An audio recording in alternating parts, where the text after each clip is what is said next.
Jerry Carlos is running for state assembly in District 67, which, as he said, lies in the middle of nowhere, is how he described it, in terms of being in the rural Inland Empire, bordering on San Bernardino.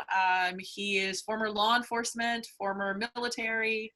Some of his biggest focuses, which he can go into a little bit more, independent of cannabis, because Felicia and a lot of people aren't single issue voters in particular, but he has some quality of life issues. Of course, homelessness is part of his battle, and controlling residential growth.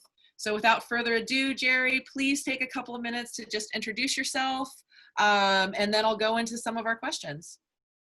Hi, my name is Jerry. I was born in Los Angeles. I've lived in LA, Riverside, San Bernardino counties. Just a little bit of time in San Bernardino. My first 17 years of life in LA County, and rest of the time right here in Riverside County. I've been blessed to be able to do a whole lot of different things. I really, if we were doing a dialogue like you did with Lou, I'd probably have very many of the same answers. He's very true in much of what he said. If we were looking at things, though, and I'm listening to how you put it, you really should be expanding that word cannabis to, I suppose, stimulants. And we have, as a nation, and maybe even as a puritanical philosophy that was brought over from Europe, that you are not supposed to feel good. Now, when I put it that way, think about our alcohol laws. Many people don't realize in the very beginning, our whole country was basically founded by taxes on alcohol. That was pretty much the whole funding for the nation. Then we got into prohibition, and shortly afterwards, we had a depression. I look and go, in my experience, and I'm an old guy, so I'm going to have a lot of experience here. There's kind of three reasons I see for people using stimulants and drugs. In many cases, I saw a hopelessness where the only thing in someone's life to make them feel good for even 10 minutes was a fix on something. Then there were the people, as there are right now, as we know, the people that are in pain. And they're taking their drugs. And when I'm saying drugs and stimulants, that's a real big category. So we're looking at legal prescription drugs, illegal ones that are prescribed, ones that are made up, whatever else, something that someone is doing for a physical pain. Of course, mental pain is in there too. And then we have another group of people that want to do drugs simply for the joy of it. They have productive jobs, they have nice homes. Did we make it illegal? Simply, hey, I want to feel extra good. And that's really what we've done. As I was saying, we have a whole system, a whole huge hundreds of billions of dollars system based on punishing people for using drugs. I'll let that go as my introduction. No, that's a perfect part. I'm kind of asking folks a lot of the same questions. So for you personally, when was that pivotal moment when you decided to become to become a proponent of cannabis? Well, I mentioned to Susan, I believe, that my roommate in college, and this is back in the 60s, was arrested for sales and possession of marijuana. At the time, this was going to be a felony, and having the felony was going to negate any possibility you had of having a professional license, being an attorney, being a teacher, doing all kinds of things. And I looked at this, and no, I'm sorry, it wasn't to Susan. I guess it was to you, Felicia, didn't I? Yeah. It was just a whole stupid arrest. It really was. But I look at all the time, effort, money that went behind that to prosecute this guy, just a waste, just really a waste. And to show it a waste, there was a requirement for him to do some kind of drug rehab program. I met some of those people, and they would always get high before they went to the meeting. That shows how effective that stuff was. How else do I put that? It's just, I just look at it then and had all kinds of people around me using something. Remember, this was the 1960s, and this was a university student.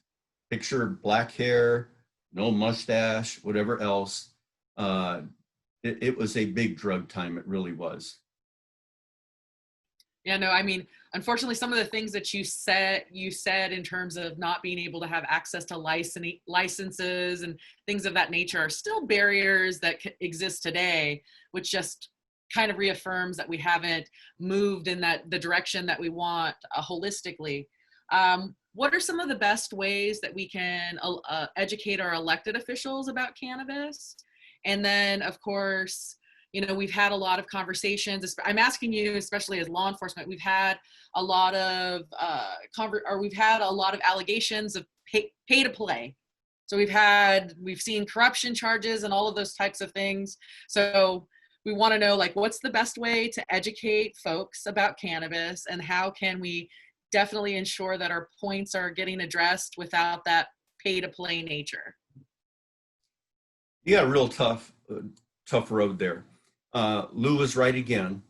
I don't know that you're going to change the outlook and view of law enforcement a whole lot. I really don't. Too many of them just believe this is just evil. It's just an evil thing. Can't touch it even.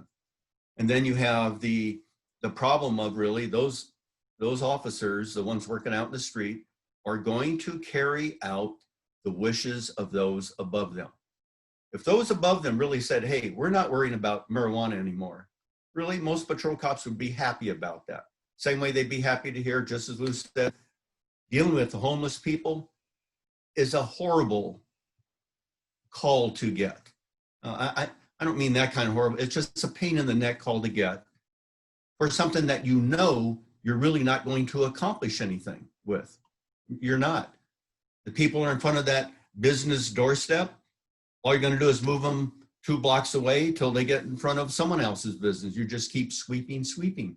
Nothing is getting taken care of. Back to who you're, I believe too, just as Lou said, I think there are a lot of legislators that don't have a big problem with pot, but they feel that their electorate does.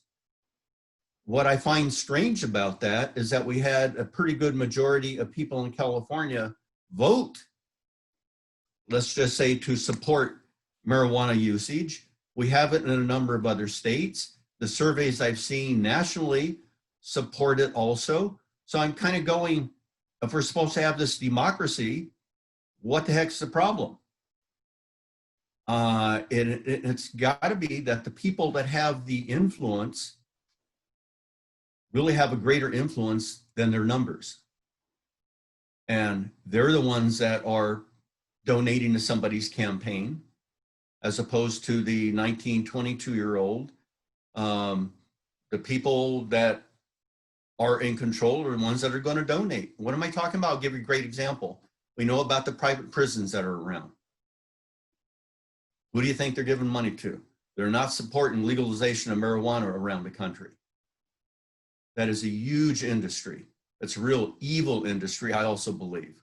But they have a say. And what do you think they're going to vote for? I mean, what do you think they're going to spend for? So that's really one of the big problems here. It seems to me that we have the numbers behind us. When I'm saying us, I'm behind legalization. I don't want to get too far on this, but I'm behind the legalization of much more than just marijuana. And we talked about that. We did talk about that, and psychedelics and all of that great stuff. So I totally appreciate all of your time, and for the sake of making sure that we keep everybody on time, everybody who lives in Jerry's just, yes, make sure to go out and vote. Give him some of your support. He needs it right now. Thank you so much, Jerry, for your time. I appreciate you. You have my number. If you ever want to just talk a little bit more about drug reform, I definitely would love to be able to connect again.